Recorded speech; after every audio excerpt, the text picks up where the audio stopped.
Subscribe to my channel and hit the bell icon so you never miss any video from my channel. Yemen का बादशाह है, इम्तिहान कैसे कैसे लिया जा रहा है। यमन का बादशाह है, उसने हुक्म जारी किया कि यमन वालों को कत्ल कर दिया जाए, इसलिए कि ये सब चंद बुजुर्गों को और शख्सियात को बुरा बोलते हैं, वाजिबुल कत्ल हैं और ये राफजी हैं, जबकि उनका मकाम बहुत बुलंद है। जी कहा गया जी फला फला फला फला फला फला फला लोगों को ये बुरा बोलते हैं, उनका मकाम बहुत बुलंद है। दलील क्या है कि उनका मकाम बुलंद है? किसी ने कहा जी दलील, कहने लगे देखो फला बाग के अंदर जो दरख्त अनार का लगा हुआ है उसके अनार के ऊपर इनके नाम छपे हुए हैं, कुदरती तौर पर इनके नाम कंदा हुए हैं। अगर अल्लाह इनसे प्यार ना कर रहा होता, अगर अल्लाह के नजदीक इनका मकाम नहीं होता तो ये दरख्त अनार के ऊपर इनके नाम लिखे हुए हैं। जी बुला लिया गया मुहम्मदून सलासा, 3 मोहम्मद नामी हमारे मुज्तहिदीन उस वक्त में। बताओ जवाब दो। जाके देखा साहब अनार के ऊपर वाकई कुछ नाम लिखे हुए हैं, ये तो अल्लाह ने नाम लिख के भेज दिया अनारों पर, तुम इन्हें बुरा बोलते हो। इन्होंने कहा जी हमें 3 दिन चाहिए, हम 3 दिन के बाद आपको जवाब देंगे। 3 दिन इन्होंने रोजा रखा। मैं एक आरिफ की खिदमत में था, जब कोई बहुत बड़ी अजीम हाजत होती है तो उरफा का दस्तूर है कि वो रोजा रखकर दुआ मांगते हैं। मैंने एक बुजुर्ग से पूछा कि क्या फलसफा है कि रोजा रखकर दुआ मांगी जाती है?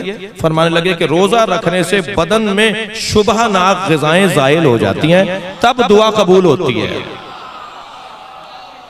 सलवात पढ़ ले जरा मोहम्मद व आले मोहम्मद।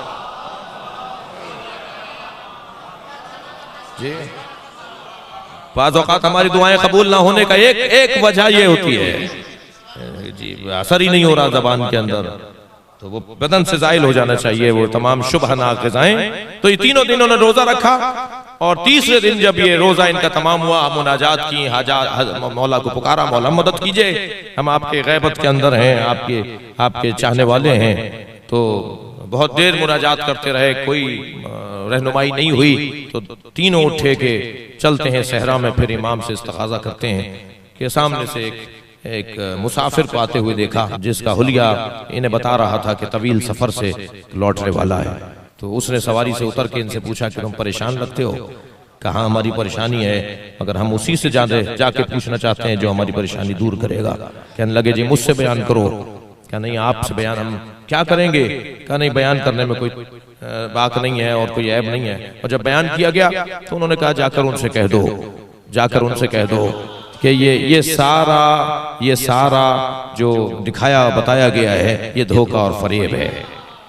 और ये धोखा और फरेब इस तरह से है कि इस बादशाह का फलां वजीर है, उसके घर में फलां संदूक है और संदूक में सांचे रखे हुए हैं।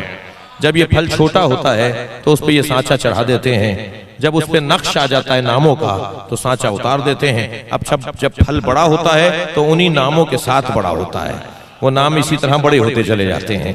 तो जाकर फला जगह, और ऐसे जब जाकर देखा गया तो वहां से संदूक में से वो सांचा निकला जी जो चढ़ाया जाता था फलों के ऊपर, और इस तरह से। तो जब वो बता के जाने लगे तो उन्होंने कहा कि जी आप कौन हैं? कहने लगे मैं वही हूं जिन्हें तुम 3 दिन से पुकार रहे हो। तो मोहम्मदून सलासा ने आगे बढ़कर कहा कि आप तीसरे दिन आकर हमें क्यों बता रहे हैं? हम तो 3 दिन से आपको पुकार रहे थे। कहने लगे तुमने 3 दिन की मोहलत क्यों मांगी थी? सलावत पढ़े मोहम्मद व आले मोहम्मद।